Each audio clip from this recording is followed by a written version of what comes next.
Well, it's been a long Sunday. Just got done spreading 2 yards of river rock around the house.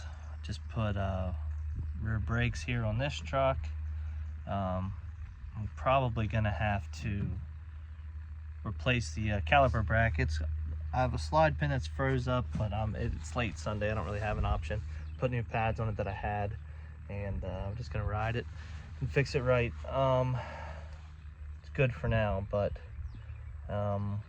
the point of this is we're going to talk about the Ironbull. The Ironbull has probably 5,000 miles on it or so now.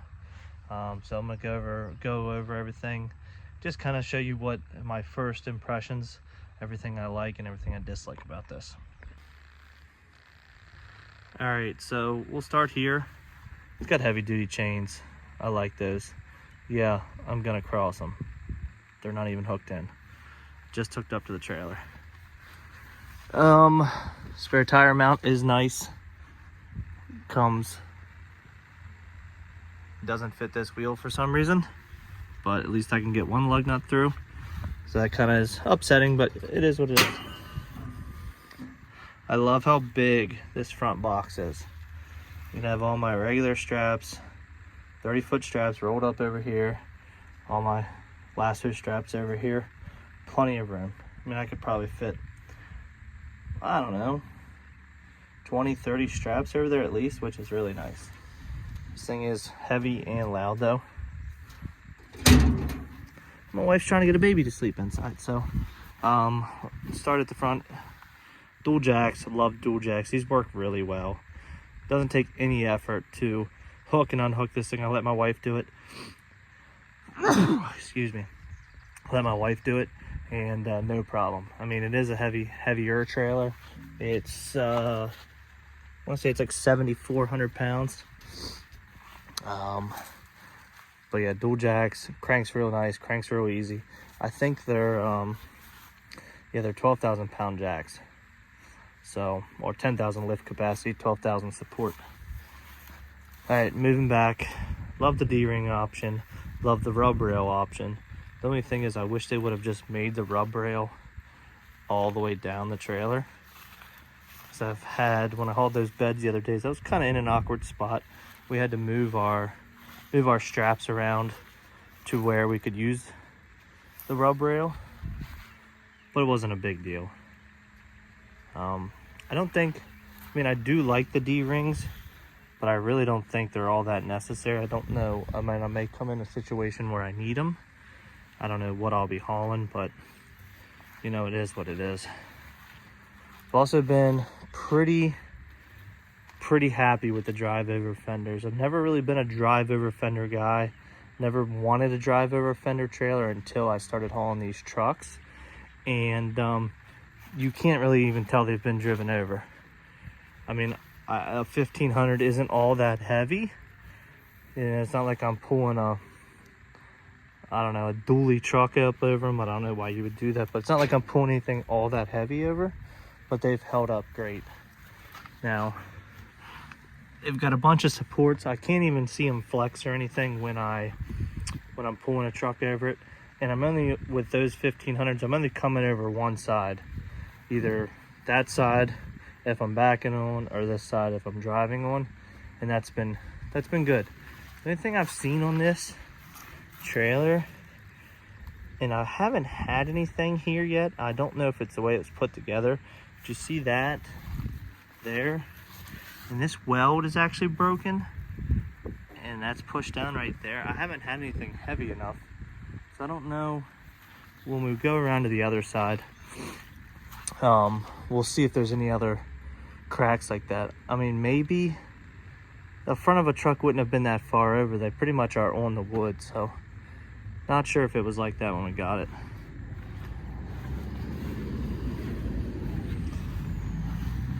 Triple 7K axles, been great so far. Hate 10 ply tires, but they've been holding up well.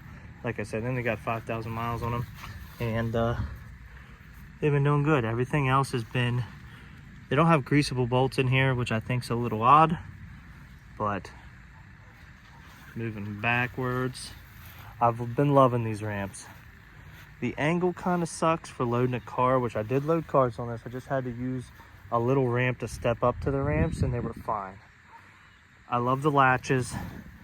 They don't really bang around, and they're light. I haven't had to put them in the upward position yet, which is okay. But I'm, having that option is really nice. The thing I hate most about this trailer, being a dovetail, these will catch just about anywhere. It doesn't have to be that bad of an angle, and that way they have these springs set up. You can see how it's just tearing those up. But if that's my biggest problem, I'm really happy with it.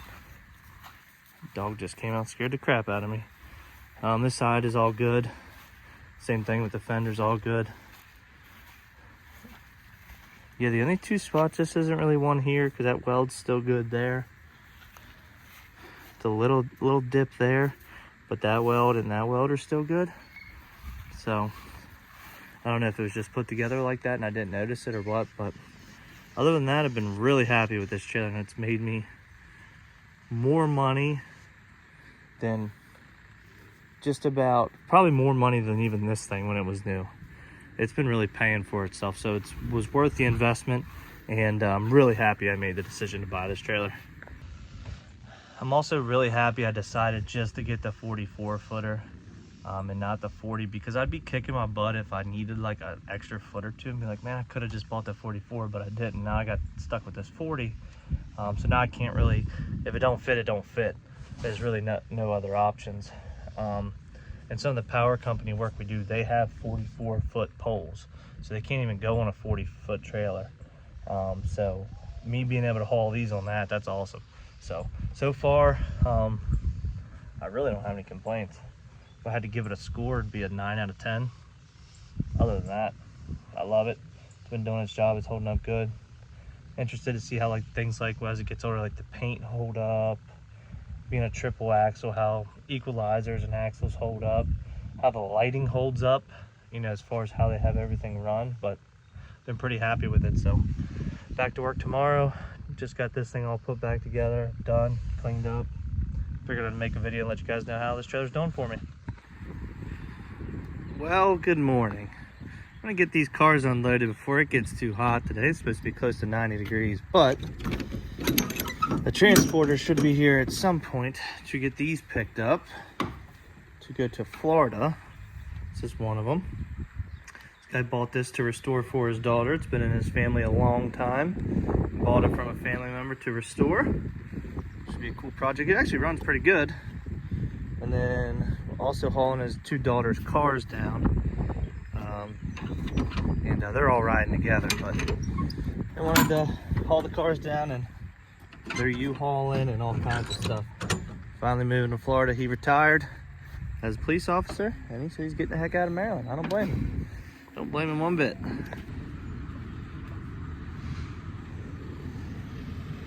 It's one way to swap trailers with your old man.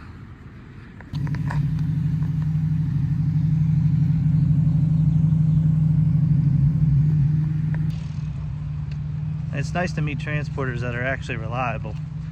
He dropped off locally here. He's gonna load those three up and head down on Monday for a Tuesday delivery in Florida. Works out perfect. It's a nice truck.